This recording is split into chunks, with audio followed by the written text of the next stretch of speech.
Assalaamu calaykum. Waan ku salaamay daawada meel walba aad joogtid ku soo dhawow qaybta xigta ee sheekada ku saabsan xaaskayga jin bay ka ahaatay. Ku soo bir oo ka mid noqo saaxiibadayda Instagram-ka iyo sidoo kale Snapchat-ka oo siirji karay @maracde show. Mahadsanid.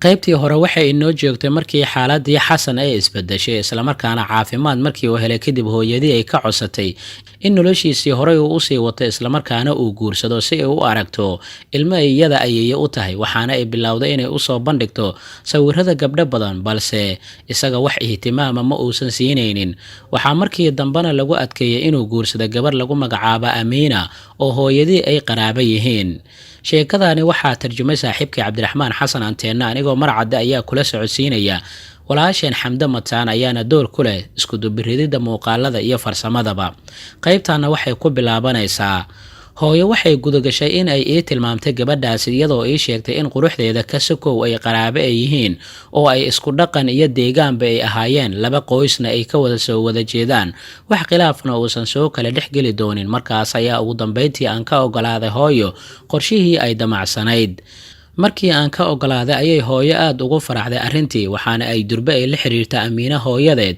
iyada oo mowduucaasi ku furtay kalana hadashay halkaas ayaa iyadana nalkii cagaarnaa ee ogolaanshaha looga shiday waxaana lagu heshiiyay kulanka labada qoys iyo waxyaabaha la midka ah markii ay hooyo midaasi ii sheegtay iyo arrinta guurka ay soo dhawaatay ayaan dareemay culays badan oo qalbiga iiga imaanayay waayo guurkani wuxuu isoo xasuusiyay xasuusihii guurkii Amal waxaana dareemay xiise weyn oo aan u qaaday Amal waxa aad ii sii xanuujisay qaabkii ay murugta iyo masiibada ahayd ee ay qisadeennii ku dhamaatay maalintii xigtay waxaan lahayn kulan faataxada lagu aqrinaya waxaana nalaga rabay in aan booqashaan ku tagno guriga aroosadda waxaana israacnay aniga iyo hooyo iyo walaashay waxaan tagnay gurigii aroosadda balse waxaan la yaabay markiina lagu soo dhaweeyay in ka badan 30 qof oo isugu jiray gabadha aabaheed adeeradeed abtiyaasheed iyo walaalaheed inkastoo kulankaasi faataxo uusan ka badnayn markii soo dhaweyntii ay dhamaatay ayaa waxaan arkay gabar aad u qurux badan oo cajiib ah oo qoyska ku dhex jirta taasi oo ii dhoolla cadaynaysa iyada oo madaxeeda iyo indhaheeda qamaar yar uu saarnaa taasi oo aan si fiican aysan iigu suurtagelin inaan u jeedo balse bishamaheeda iyo dhoolla cadaynta afkeeda si fiican ayaan u arkayay waxaan mooday inay tahay aroosadii waxaana loo keenay cabitaan halka anigana aan caruusadii aan indhihii la raacay si aan u fiiriyo balse markii aan cabitaankii qaaday isdhahay ayaan aragiiba waayay oo meel uu qofkii ka baxay ayaan gara waayay waxaana isweydiiyay haddii qof kala qaatay iyo haddii kale waxaana dareemay in dadka qolka ku dhex jira oo dhan ay isoo eegayaan aniga tan iigu sii daran waxay ahayd gabadhii quruxda badneed ee ii dhoolla cadaynaysay markii ay ii soo dhawaatay waxayna iiga yaabsatay inay jilibkayga ay ku fadhiisatay iyada oo gacanteeda ku salaaxday timahayga waxaan isku dayay inaan iska kiciyo balse gacanteeda ayay garabka iiga duubatay si xooggan ayayna iisii qabsatay waxayna bilowday inay xoogaa ay yara qosasho kadibna ay ii soo dhawaato agteydii ayay ii timid oo afka ii saartay waxayna ay tiri sida aan kuugu macaansanayo ma iigu macaansanaysaa xasanow codkeedii wuxuu shabahaa codkii Amal anigana waxa ay ugu beertay shaki weyn in qofka qolka nagula jira uusan insaan ahayn iyo in kale markaas ayaan inta iga kacday waxay istaagtay dadka qolka ku jira gadaashooda waxaan ku soo baraarugay dadkii oo isoo wada eegaya sidii qof waalan oo kale markaas ayaan iri aniga oo isboojaynaya waa wax qurux badan in insaanka mararka qaarkii si iska dabiici ah oo u dhaqmo markaas ayay hooyo hoostii iga gujisay balse walaashay Surwa ayaa inta ay hadashay waxay tiri Xasan kaftanka wuu iska jecel yahay waana qof iska kaftan badan markaas ayay dadkii wada qosleen kadibna Surwa intay ii soo dhawaatay ayay igu tiri intaan qolkan ku jirno xitaa naftaada ma xakameyn kartid miya maxaa kugu dhacay Xasan markaas ayaan si hoose waxaan u iri aniga wax eeda kuma lihi habdhaqanka gabadhooda waxay igu jawaabtay gabadhii ayaad ka hadlaysaa markii Surwa ay sidaas igu tiri ayaan dareemay in wax dhacaya uu jinniga uu ka dambeeyo waxa kale oo aan dareemay in dadka meesha jooga oo dhan ay moodaan sidii qof waalan oo kaligiis isla hadlaya waxa dhacayana aysan arkaynin waxaan dareemay xishood aad u weyn anigoo wixii dhacay ka qajalay, haddana iyadoo sidaasi ay tahay waxaan jeclaysta wixii dhacay oo farxadna waan ku dareemay. Inkastoo aanan gabadha wejigeeda arkin iyo indhaheedaba, haddana codkeeda wuxuu aad iigula ekaaday codkii Amal, waana sababtaan ugu farxay arrintan. Kadib waxaa loo yeeray gabadhii aroosadda ahayd, waana ay soo gashay. Qurux marka laga hadlayo daanyeerka ayayba ka sidataa. Waxay ahayd aabbaheed fuusta shidaal u eg iyo hooyadeed baabuur shil galay camal oo buusbuusan. Markaan arkay inaan iska sii qiyaastay in gabadhoodii ay gurilaha aysan wax dhaamin. Kulankii isbarashada kadib goobtii ayaan ka soo tagnay, waxaana hooyaan u sheegay in marnaba aan raalli ku ahayn gabadhaasi, iyada oo hooyana aysan habdhaqankaygii aysan ku faraxsanayn. Xaafaddii markii aan tagnay waxaan niyadda aan gashaday inaan caawa aan Amal riyo aan ku arko. Waan seexday, balse waxaa riyo iigu timid gabadhii maanta arooska aan ku soo arkay ee ii dhool la caddaynaysay, taasi oo aanan indhaheeda marnaba aanan arkin. Markaas ayaan ku idhi, Amal ma ii soo laabatay xabiibtii? Iima aysan jawaabin, balse qamaarkii yaraa ayay iska qaaday. Waxaana dareemay indho aad ugu eg kuwii Amal oo kale, balse iyada ma aysan ahayn. Waxay ahayd qurux aad mooddo in la sii kaydiyey oo kale, balse indhaheeda marnaba kama aysan muuqan naxariistii ka muuqan jirtay indhihii Amal.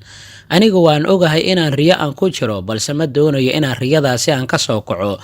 Waxaan doonayaa inaan la joogo gabadhaasi oo aan riyada ku arko. Sidaasi awgeed ayaa mar kale waxaan ku idhi, xabiibi, nuurkii indhahaada ka bixi jiray yaa kaa xaday. Midda kale, aniga ma riyo ayaan ku jiraa mise dhab ayaad ii hortaagan tahay? Waxay iigu jawaabtay, ma ihi xabiibtaada. Markaas ayaan ku idhi, adiga Amal miyaa mise riyada gabar kale ayaan arkayaa oo isii wadata? Waxay iigu jawaabtay, ma ahi iyada, adigana ma riyoonaysid ee ka kac hurdada, qashin yahow si fiicanna ii soo fiiri. Waxaan ugu jawaabay, weli miyaad ii caraysan tahay xabiibi? Ayada oo xanaaqsan ayay igu tiri, kac doqon yahow, si fiican ii soo fiiri. Sidoo kale waa inaad barataa inaad iigu yeerto magacii aniga aan u bixiyey ee kaadantaa, islamarkaana aad joojisaa ugu yeeridda magaca ay dartaay u baxsatay ee Amal. Waxaan ku idhi, xabiibtii, waxa kaliya in kaa codsanayo waxay tahay inaad iska kay cafiso si ay igu suurto gashay inaan mar aan caadi aan kuu arko. Adiga ma riyoonaysid xasanow ee ka kac hurdada, hareerahaadana fiiri. Amal, muxuu yahay faa'iidada caqliga aan leeyahay mar haddii aadan adiga ku jirin Amaley? Aniga ma ahi kaadanta, soo kac oo hareerahaada fiiri. Xabiibtii, ha iga cararin. Waa adiga qofka haatan la doonayo in uu godadka iyo buuraha gabaadka uu ka dhigto waryaa xasan ee ka kac hurdada. Kaama carari karayo xabiibtii. Sidee ayuu jir caqligiisii uu uga carari karayaa? Adiga waxaa tahay caqligayga, Amal.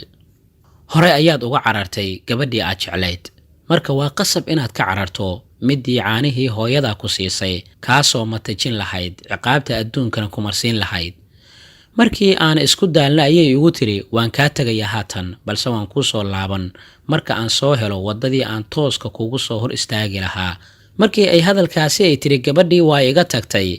Markii ay iga tagtay ayaan hurdadii ka soo kacay, waxaana isweydiiyey su'aalahan, maxaa dhacay tolow? Qofkii aan arkay ma iyada ayay ahayd Amal mise ruux kale ayuu ahaa? Maxayse tahay sababta ay sidaan oo dhan ay uga shabahda iyada? Muddo 3 maalin ayaa ka soo wareegatay, habeen walbaana sidaas oo kale ayay riyada iigu imaanaysay.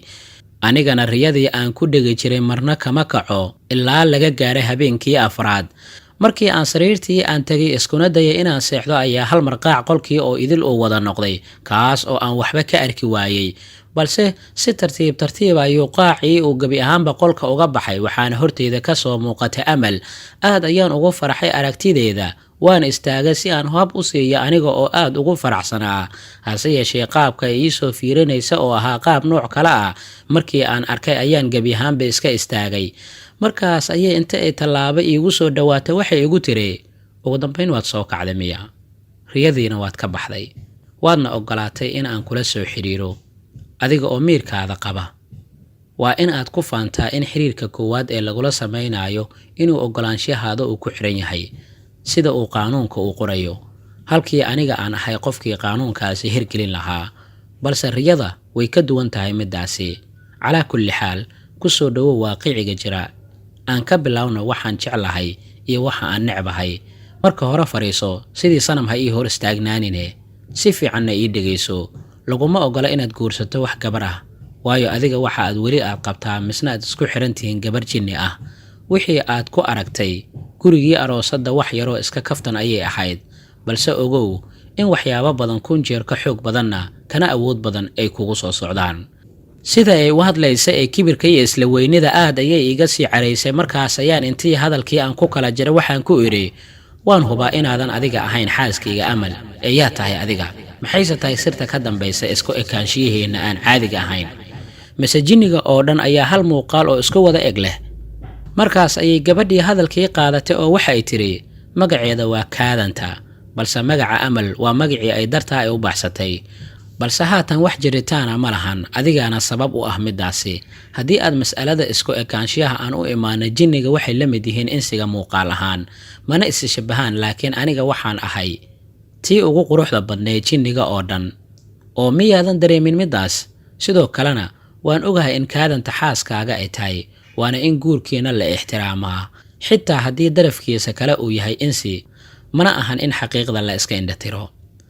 markaas ayaan bilaabay inaan isweydiiyo qofka ay tahay iyada. waa qofka ila hadlaya ee aniga oo weliba afkaarteyda in aan ka qarsada doonaya si aysan u aqrin. markaas ayaa waxay igu tiri, waxaan kugula talin lahaa inaadan isku dayin in aad adiga afkaartaada iga qarsato, waayo wixii ay Kaadanta ay ku bartay kaliya carruurta ayay ku adkaan kartaa, balse aniga maya. xaq uma lihid inaad i weydiiso qofka aan ahay, balse iyadoo sidaasi ay tahay haddana waan kaaga jawaabayaa. isku day in aadan su'aalaha maalayacniga ah aad iga ilaalisid. waxaan kuu ogolaanayaa inaad iigu yeerto magaca Shiriin, waayo aniga magacaasi waan jeclahay. nasiibkaaga wanaagsan wuxuu kuu suurtageliyey habeenkii arooskaada inaad doorato xidig magacayga wato si uu guurkaada dardaaran ugu noqdo. ogowna waxaan dareemi doonaa ihaano haddii aad ilowdid oo aadan xasuusan magacan. waa wax qurux badan in aad weli aad xasuusato. adiga ilaa haatan ma ogaanin sababta ay Kaadanta kaaga dalbatay habeenkii arooskaada inaad doorato magaca xidigan, balse aniga ayaa kuu sheegayo. sida dhaqankeena uu dhigaya, gabadha waxay wiilka guursanaya ay ka dalbanaysaa inuu xidig uu doorto, kadibna magaca shayga ugu qaalisan agteeda uu u bixiyo. wuxuuna wiilku haystaa 7 doorasho oo haddii uusan ka faa'iideysan gabadhaasi ma guursan karayo. sirta ka dambaysa in xidiga la doorto ayaa waxay tahay in wiilka gabadha guursanaya uu cilaamiyo in uusan guursan doonin, sidoo kalena jeclaan doonin gabar kale oo aanan iyada ahayn. sida kaliya ee gabar kale oo ku guursan karana waxay tahay in xidigii uu doortay samada uu ka suuliyo. taasina waa mustaxiil iyo wax aanan dhici karaynin. adigana nasiib ayaad ku lahayd inaad magaca Shiriin durba aad dooratay, waayo waa magaca ugu qaalisan ee Amal agteeda qiimaha ka lahaa. haatan ma kaaga jawaabay su'aalahaadii oo dhan? ma waxaad doonaysaa inaad ogaatay sababta aan waqtigayga ugu dhammaynayo inaan arrimahaasi kuu sheego? waxba ha degdegin, gadaal ayaad wax walba ka ogaan doontaa. anigana yaab iyo amakaag ayaa iga soo haray markii hadalkaasi ay igu tiri, waayo su'aal kasta oo niyadeyda ku soo dhacda hore ayay kaga jawaabaysay, anigoo weliba aanan bishimahaygii aysan ku dhaqaaqin su'aashaasi. markaas ayaan weydiiyey, aaway Amal, xaggee ayay iiga qarsoontay? halkaa ha inoo joogto qaybta xigtaa ee macluumaadka ku saabsan xaaskayga jin bay ka ahaatay. waa tarjumaadii saaxiibkii Cabdiraxmaan Xasan Anteenno, anigoo Maracadda ayaa kula socodsiinaya. qaybta xigta intaan ku kulmi doona nabadgelyo.